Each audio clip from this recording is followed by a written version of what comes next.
Je parlais des mémoires transgénérationnelles et du fait que on porte dans nos cellules tout un tas de programmes en nous, de ce qu'on a hérité depuis notre naissance et même avant, c'est-à-dire dans le ventre de notre mère et même avant la conception, quand on croit aux vies antérieures. En fait, tout ça, tous ces bagages-là, toutes ces mémoires, on les porte à notre insu dans nos cellules.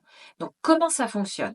Quand on a par exemple eu dans la lignée une personne qui a été internée en psychiatrie. Je prends cet exemple-là. Et qu'il y a eu du silence, du secret, eh bien il se peut qu'une personne dans la lignée qui va descendre, ça va descendre si c'est l'arrière-grand-mère ou au-delà, la problématique, elle va redescendre et on peut porter une mémoire d'enfermement, une mémoire de psychiatrie, c'est-à-dire on peut basculer soit dans un état dépressif, soit se retrouver soi-même interné en psychiatrie. Je vais vous donner un exemple concret que j'ai eu. J'ai un jour eu une personne qui est venue dans mon cabinet et qui m'a dit: «Je bois, mais je sens que cette problématique ne m'appartient pas».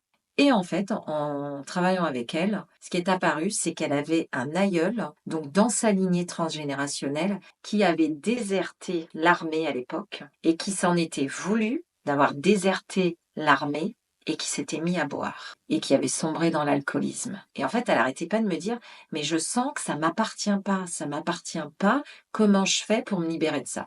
Et donc on a travaillé sur cette mémoire, on a libéré cette mémoire pour qu'elle puisse se libérer de cette addiction. Elle sentait que c'était pas à elle en fait. Et effectivement, elle portait cette mémoire transgénérationnelle, donc elle la portait à son insu, hein, inconsciemment, mais elle avait quand même la conscience que ce qu'elle mettait en action, quand elle prenait une bouteille, elle sentait qu'il y avait quelque chose à l'intérieur d'elle qui accrochait, quoi. Et donc elle voyait bien qu'il y avait quelque chose qui ne lui appartenait pas à elle au niveau de cette addiction. Donc ça, vraiment, ces mémoires transgénérationnelles, elles vont être très actives et sur des grosses problématiques, vous allez pouvoir avoir des blocages dans votre réalité, dans votre vie. Vous allez vivre une vie finalement par procuration parce que ce sont des problématiques qui vous ont été transmises de génération en génération que vous allez porter mais qui appartiennent à un autre. Ça peut être à la grand-mère, à l'arrière-grand-mère, au père, à la mère, ou ça peut être aussi sur les oncles, les tantes. En fait, toutes les ramifications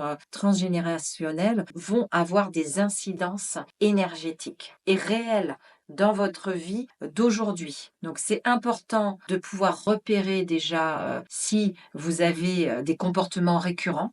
Donc si vous avez des phénomènes qui apparaissent dans votre vie de comportements, de situations récurrentes, c'est que là, il y a un indicateur qu'il y a quelque chose à aller dénouer. Et en général, la vie, l'univers fait bien les choses, c'est-à-dire que si la problématique n'est pas réglée, elle va se représenter et elle va se représenter de manière de plus en plus forte. C'est-à-dire que c'est vraiment, ça va être comme un focus pour vous amener à régler cette problématique qui apparaît dans votre réalité.